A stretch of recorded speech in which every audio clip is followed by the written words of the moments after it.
일어나고 우리의 마음을 힘들게 하는 일들이 많이 일어났습니다. 그 가운데 우리들이 할 것은 무엇입니까? 하나님을 찾고 하나님을 부르짖고 기도하는 것입니다. 그것으로부터 출발합니다. 오늘 말씀해 보면 이스라엘 백성도 어려운 가운데 있습니다. 오늘 읽진 않았지만 전에 설교했던 말씀, 우리 3절 말씀을 다 같이 한번 같이 읽어보겠습니다. 야빈 왕은 철병거 900대가 있어 20년 동안 이스라엘 자손을 심히 학대했으므로 이스라엘 자손이 여호와께 부르짖었더라. 아멘.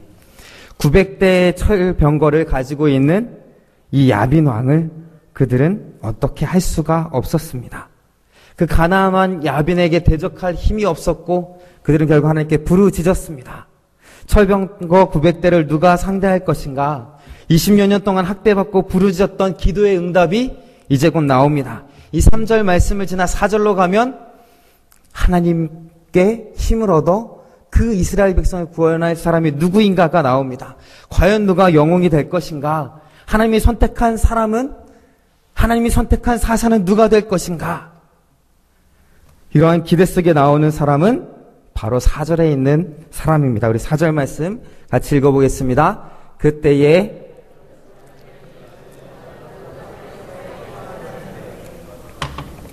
누가 사사가 되었다고 말하고 있습니까? 라피돈의 아내 여선지자 드보라가. 이것을 읽고 어떤 마음이 드십니까? 이제 이스라엘을 구원할 한 사람이 나와야 되는데 그 사람이 여선지 드보라라고 말합니다. 우리 별 느낌이 없습니다. 이 여선지자가 우리를 구원하겠구나. 이제 이스라엘 백성을 구원하겠구나. 이렇게 간단하게 생각할지 모릅니다. 요즘은 여성의 지위가 높아졌고 또 우리나라 대통령도 남자인가요? 여자인가요? 왜 웃기만 하시죠? 대답은 못하고.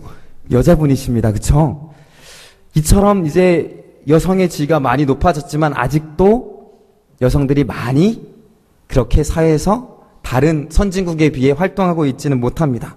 이러한 시대 가운데서 우리가 볼 때는 그래도 여선지자가 한 명 나왔구나 이렇게 생각할 수 있지만 20여 년 동안 그들에게 학대받고 과연 하나님께서 이 철병거 900대가 있는 이 야빈왕을 무찔러 주셔야 되는데 누구를 사용하실 것인가에 초점을 맞추다 보면 그 당시의 지위가 그렇게 높지 않고 때로는 무시당하고 없는 듯이 여겼던 여자가 선지자가 되었다는 것은 엄청난 일이었습니다.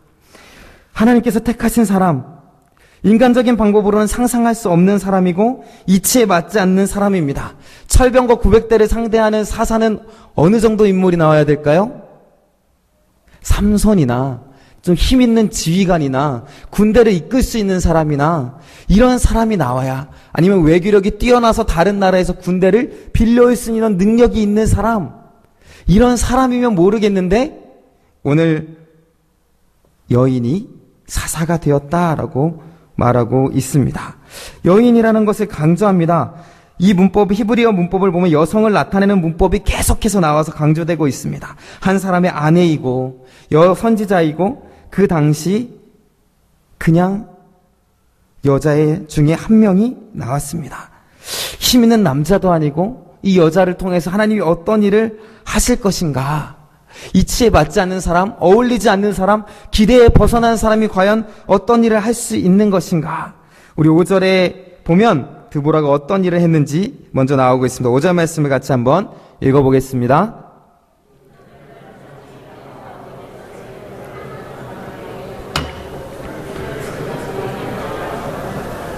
아멘.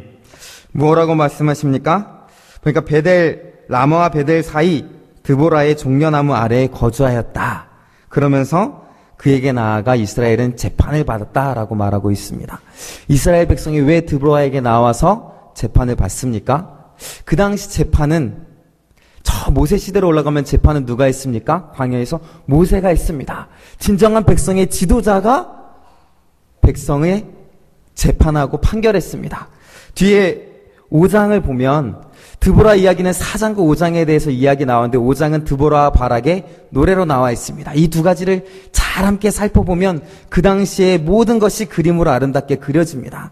5장을 보면 드보라가 이스라엘의 어머니가 되었다라는 표현도 나옵니다. 그들의 진정한 지도자, 재판을 할 수 있는 사람, 하나님의 사람, 이라는 것입니다. 비록 여자였지만 드보라의 종려나무 아래에서 아마 재판을 주관하는 그 정해진 장소가 있었던 것 같습니다. 그 아래에서 재판을 행했습니다. 여인이 거기서 재판을 하고 있을 때 한 사람도 이야기하지 않고 오히려 이스라엘의 어머니라는 표현까지 하였습니다. 무엇입니까? 온 백성이 그녀를 인정하고 하나님의 사람을 인정하고 그로부터 무언가가 나올 것이라는 기대를 할 수 있었던 그러한 사람으로 하나님께서 세워주신 것입니다. 드보라의 이름의 뜻은 꿀벌이란 뜻입니다. 어떻게 보면은 그녀의 자신이 백성들을 위해 헌신하고 하나님 위해 쓰임받기 위해 모든 것을 했던 것을 표현을 보여주고 있습니다. 이 이름이 너무나 좋아서 제 딸의 이름도 영어로 비해서 꿀벌이라는 이름의 뜻이 있습니다. 물론 신비한 신비라는 것도 있지만 이처럼 하나님의 일을 감당하는 사람으로 하나님이 세워주셨습니다. 하나님은 어떠한 사람이라도 이처럼 들어 사용하실 수 있습니다. 하나님이 사용하시면 우리가 상상할 수 없었던 그러한 일들을 상상할 수 없었던 사람을 통하여서 행하시는 분임을 믿으시기를 소망합니다. 하나님은 또한 어떤 사람을 선택하시는가? 바락이라는 사람을 세우십니다. 바락은 누구입니까? 전쟁에 나가 싸웠던 용사입니다. 군대 지휘관입니다. 그를 표현하는 말씀이 6절에 있습니다. 우리 6절부터 8절까지 말씀을 한번 같이 읽어보겠습니다. 드보라가 사람을 보내어 아비노함의 아들 바락을 납달리 게데스에서 불러다가 그에게 이르되 이스라엘의 하나님 여호와께서 이같이 명령하지 아니하였느냐? 너는 납달리 자손과 스불론 자손 10,000명을 거느리고 다볼산으로 가라. 내가 야빈의 군대 장관 시스라와 그의 병거들과 그의 무리를 기손 강으로 이끌어 내게 이르게 하고 그를 내 손에 넘겨주리라 하셨느니라. 바락이 그에게 이르되 만일 당신이 나와 함께 가면 내가 가려니와 만일 당신이 나와 함께 가지 아니하면 나도 가지 아니하겠노라 하니. 드보라가 뭐라고 말했습니까? 드디어 하나님의 말씀이 드보라에게 임하였습니다. 너는 가서 이제 야빈 왕을 쳐라. 철병거 900대를 쳐라. 이제 바락을 불러다가 너는 가서 가라. 쳐라. 하나님이 드디어 말씀하신다라고 말했을 때 바락이 뭐라고 말합니까? 네, 내가 가겠습니다. 내가 순종하겠습니다. 하고 나아간 것이 아니라 8절에 있는 것처럼 당신이 나와 함께 가 주십시오라고. 때로는 어떤 학자 이걸 소심하다고 표현하기도 하고요. 두려움이 있다라고도 표현을 하기도 하고 확신이 없는 사람, 하나님을 확실하게 의지하지 못했던 사람이라고도 말하기도 합니다. 뭐 전쟁에서 잘 싸우는 사람인지는 몰라도 그에게는 그런 확신이 없었습니다. 그런데 누구라도 바락의 위치에 있었으면 그랬을 것이라 생각이 됩니다. 왜 그렇습니까? 무시무시한 철병거 900대를 상대해야 되기 때문입니다. 어떤 사람도 그 앞에서 주눅이 들 수밖에 없고 때로는 그 확신이 하나님이 함께 하신다 하더라도 눈앞에 펼쳐진 광경이 그를 흔들리게 했을 것입니다. 하지만 이렇게 소심하고 두렵고 확신이 없는 사람도 하나님께서 들어 쓰셔서 결과를 만들어내십니다. 우리 15절, 16절 말씀을 같이 한번 읽어보겠습니다. 여호와께서 바락 앞에서 시스라와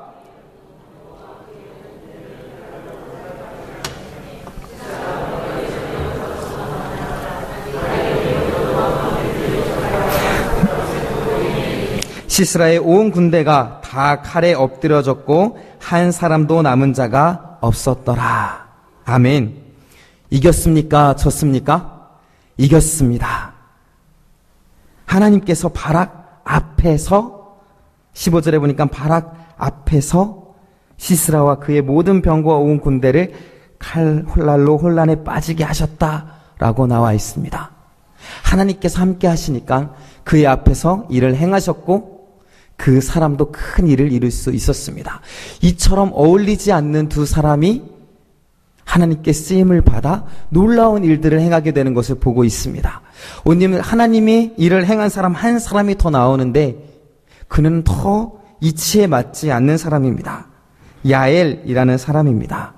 누구죠? 패하고 도망하는 적의 장군 시스라를 말뚝으로 쳐 죽인 사람입니다.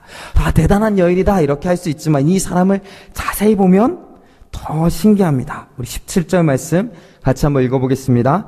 시스라가 걸어서 도망하여 겐 사람 헤벨의 아내 야엘의 장막에 이르렀으니 이는 하솔 왕 야빈과 겐 사람 헤벨의 집 사이에는 화평이 있음이라. 야엘의 남편의 이름이 헤벨인데 이 헤벨이라는 사람이 하솔 왕 야빈과 화평이 있었다. 화친이 있었다. 동맹관계에 있었다. 그렇기 때문에 그 군대 장관 시스라가 도망갈 때 맞아줄 것이다. 보호해줄 것이다. 이렇게 생각했습니다. 야엘은 누굽니까? 동맹을 맺은 사람. 화평이 있는 사람의 아내입니다. 어울리지 않는 사람이죠. 적국과 동맹한 자의 아내입니다. 어떻게 보면 시스라 편에 있어야 하고 야빈 왕 편에 있어야 하는데 오늘 하나님께서 그 사람을 들어 쓰십니다. 어떻게 들어 쓰셨는가? 21절 말씀 같이 한번 읽어보겠습니다. 그가 깊이 잠드니 헤벨의 아내 야엘이 장막 말뚝을 가지고 손에 방망이를 들고 그에게로 가만히 가서 말뚝을 그의 관자놀이에 박음에 말뚝이 꿰뚫고 땅에 박히니 그가 기절하여 죽으니라. 아멘. 오늘 말씀에 야엘이 왜 그렇게 행했는지, 왜 자기 남편의 화친이 있는 군대 장관을 그렇게 죽였는지 아무 이유와 설명이 나와 있지 않습니다. 무엇을 알 수 있습니까? 그저 하나님이 그 일을 행하셨다라는 것밖에 해석이 없습니다. 이처럼 하나님께서는 그 사람들을 들어 사용하십니다. 우리라 할지라도, 우리가 상상할 수 없었던 그 어떤 사람을 들어 사용하신다 할지라도 하나님께서 그 일들을 행하시는 줄로 믿으시기 바랍니다.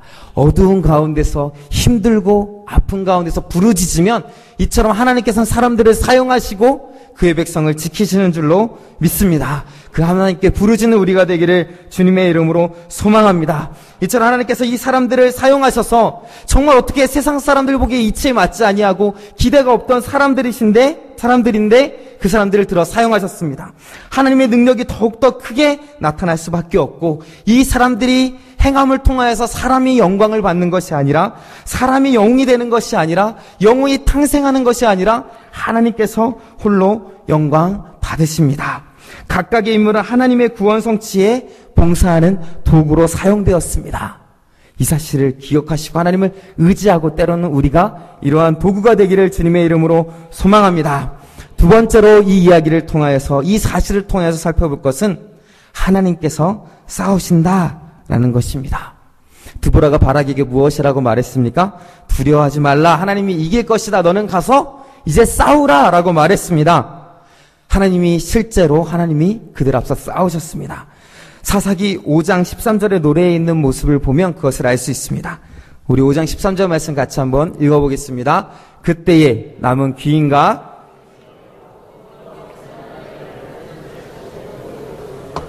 아멘. 하나님께서 어떻게 하셨다라고 말하고 있습니까? 여호와께서 어떻게 하셨다라고 말하고 있습니까? 내려오셨다. 우리를 위하여서 내려오셨다. 그 전쟁을 치르시기 위해서 내려오셨다라고 말하고 있는 것입니다. 그 자세한 내용이 20절부터 21절까지, 22절까지 나와 있습니다.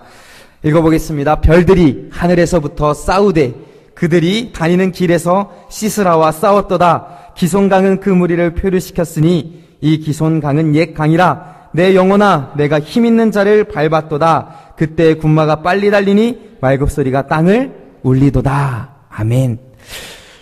이 야빈왕의 군대 장관 시스라가 가지고 있는 것이 무엇이었습니까? 철병거 900대였습니다. 어디서 싸웠는가? 기손강에서 싸웠습니다. 이 기손강은 비가 올 때만 물이 넘치는 강이었습니다. 지금은 전쟁을 하고 있고 철병거가 있었던 걸로 보아, 전쟁터가 되었던 걸로 보아 물이 없었을 때입니다. 비가 오지 않는 건기였을 것입니다. 그러는 가운데 철병거 900대가 앞에 놓여져 있고 전쟁을 시작합니다. 그런데 뭐라고 말합니까? 하나님이 함께 하신 표현을 별들이 하늘에서부터 싸웠다, 시스라와 싸웠다라고 표현하고 있습니다. 무엇이죠? 학자마다 바람이 불고 벼락이 치고 폭풍우가 불어오고 비가 내리고 우박이 내렸을 것이다. 뭐 어떠한 자연 현상이든지 하나님의 임재하심이 느껴졌습니다. 비가 오는 가운데 그 강의 길이 다시 한번 물이 넘치고 시스라의 900대의 병거는 진흙탕에 또는 물에 빠져 허우적거렸을 것입니다. 20절 그때의 군마가 빨리 달렸다라는 것은 하나님의 군대를 말합니다. 말굽소리가 땅을 울리도다. 결국 하나님께서 그 전쟁을 치루어 주셨습니다. 하나님께서 이기셨습니다. 때로는 철병거 900대만 보면 도저히 이길 것 같지가 않습니다. 절대 그것을 극복할 수 없을 것 같습니다. 하지만 이런 하나님의 능력을 의지할 때 우리는 그 어떤 어려움도 어두움도 두려움도 이겨낼 줄로 믿습니다. 우리가 하는 것이 아니라 하나님께서 하시는 것입니다. 그럼 이 하나님이 하신다라는 것을 알았을 때 우리는 어떻게 해야 됩니까? 드보라가 나가서 싸우라. 바락이 이제 우리가 일어나자 할 때에 다 같이 일어나야 할 것입니다. 온 지파가 함께 일어나 그 대적을 향해 달려가야 할 것입니다. 그러나 그렇지 못했습니다. 14절부터 18절에 보니까 지파마다 그 모든 행위들이 갈렸습니다. 그 행위들이 갈렸는데 어떤 지파들은 일어났고 어떤 지파들은 주저앉았습니다. 14절부터 18절은 그것을 잘 보여주고 있습니다. 에브라임, 베냐민, 마길이라고 부르는 므낫세 그리고 스불론은 전쟁에 참여하기에 내려왔습니다. 이사갈의 방백들도 같이 내려왔습니다. 그런데 르우벤 지파는 그렇지 못했습니다. 여기에 보면 르우벤 시내가에서 큰 결심이 있었다라고 2번이나 표현되는 이것은 큰 논쟁이 있었다라는 것입니다. 그 사이에 있는 가운데 구절을 보면 내가 양의 우리 가운데 앉아서 목자의 피 부는 소리를 들으면 어찌 됨이냐라고 말하고 있습니다. 논쟁 끝에 결국 한 것은 그들이 주저앉아서 그냥 양이나 보고 있었다라는 것을 보여주고 있습니다. 르우벤뿐만 아닙니다. 길르앗은 요단강 저쪽에 거주하고 단은 배에 머물렀고 아셀은 해변에 앉아서 자기 항만에 거주했습니다. 어떤 지파들은 하나님을 믿고 의지하고 철병거 900대를 향하여 달려갔고 어떤 자들은 서로 이야기만 하다가 양만 보고 주저앉았습니다. 자기의 생활 터전인 배에 머무르고 해변에 앉아서 자기 항만에 그냥 앉아있는 지파가 있었습니다. 또한 18절 마지막에 보면 스불론과 납달리는 어떻게 했다라고 말하고 있습니까? 죽음을 무릅쓰고 목숨을 아끼지 아니하였다라고 말하고 있습니다. 과연 우리는 어떤 자가 되어야 되겠습니까? 하나님을 의지한다면 철병거 900대를 향하여 달려가는 정말 목숨까지도 아끼지 아니한 지파와 같은 우리가 되어야 될 줄로 믿습니다. 이들의 모습을 다시 한번 보여주고 있습니다. 9절에 보면 이러한 말이 나옵니다. 9절 말씀 같이 한번 읽어보겠습니다. 내 마음이 이스라엘의